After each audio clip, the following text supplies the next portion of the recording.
Hello everyone, my name is VT, and today I'd like to teach you guys how I like to make clips and highlights of my streams to post on YouTube. Now I'm going to preface this by saying I've never made a tutorial video before, so I apologize if things are a bit slow and clunky or hard to understand, but I prefer tutorials that are very fast, straight to the point, and easy to follow. So that's what I aim to do today. With that being said, let's start with a step-by-step list on how to post your stream highlights to YouTube quickly and efficiently. Step 1. First of all, you should encourage your audience to clip your content as often as possible.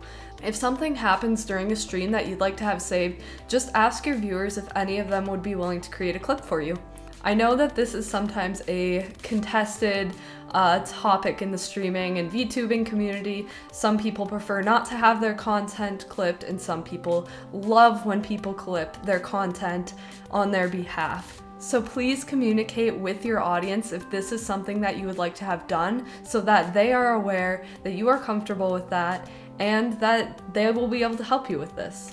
Step 2. Stream markers. You can add a marker to your stream highlight reel by typing the /marker command into your chat while you're live. There is an option to add a description for whatever it is that you'd like to clip in the brackets beside the marker command. So I know that some streamers may prefer not to do this because it could distract from their stream, but what I'd like to say is that just spending a few seconds of your time to pause what you're doing, playing the game, going to type /marker in your chat could save you minutes or hours in post-production work of hunting down and trying to find those segments of your stream that you would like to clip. Even better, if you have mods that can do this action for you on your behalf, it will save you even more time. Still, it's a command that makes this process so much more efficient for me.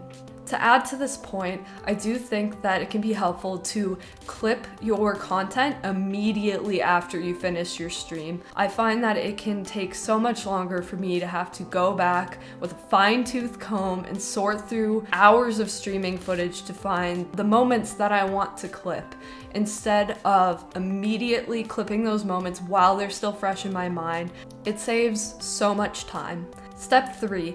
So to find these markers that you have entered into your chat, you can use the highlighter tool on Twitch. I personally find the highlighter tool to be a bit too time-consuming to learn and to use. Instead, I like to use it to reference where I put the markers in my stream, move to the timestamps in my VOD, and then clip the content that I want to capture using the clip tool. Of course, if you want to clip any highlights that are longer than 1 minute in length, you will need to use the highlighter tool instead of the clip tool because of that time constraint. Step 4, ShotCut. It's free, download it, use it, love it, or don't. Just use whatever video editing software will let you stitch clips together quickly and easier. I prefer to use ShotCut because A, it loads my videos into the program in the order that they were downloaded. This makes it so easy for me to create highlight videos that are already in the correct order of when I made the clips and how they happened in the stream. B, it lets me apply the filters to adjust the audio of my clips. This can be extremely helpful to increase the volume during moments where I was mumbling and decrease the volume during moments when I was screaming and causing my audio to peak. Once you apply a filter, you can copy and paste it to apply to other segments of your video. If you have a horror stream where you're screaming bloody murder every 10 seconds, you can apply a single volume reduction filter to every instance of a jump scare where your audio was peaking in only a matter of clicks. C, it lets you add multiple video and music tracks to your timeline at once. This can be helpful for not only adding background music, but adding a second video layer to overlay your clips with special effects, text, filters, anything you want really. And D, it lets you export your video into a ton of different file formats so that you can save and share your content on so many different kinds of devices and programs. Step 5, thumbnails. Yes, they make a huge difference.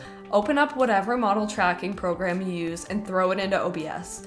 you can add a background of a scene from the game or promotional material. Activate one of your limited model expressions and add some text behind you. You can either screenshot the scene or capture an image of it by using the screen recording feature that's built into OBS. Alternatively, you can use the color source to put behind your VTuber avatar to use as a sort of green screen. I can't use green screen because I have green hair, and I can't use blue screen because I have blue eyes, so I use a magenta screen. That's the best part of it though. You can change the color to be anything you want so that you can use a third-party tool like Clip Paint Studio to cut out the background, and then you can put your model on any sort of background you want and maybe have more options for editing your thumbnail then. Boom, bam, thank you ma'am. That's how you have a thumbnail that's more engaging than your default stream scene. Step 6, share your video with an exciting title, lots of tags, and of course, link it on all your social media accounts. It's best to promote your content across as many platforms as possible so that people who are using different ones can find you and where you create your content. Ultimately, this is going to help bring people to Twitch to view your live streams, which isn't that what we all want at the end of the day? Thank you so much for watching. If you guys have any comments, questions, or need help with any of the things that I explained, please let me know. I would love to help you understand this, and thanks again so much for watching. I'll see you again soon with hopefully more tutorials, if not more YouTube videos of content that I've clipped from Twitch. See ya!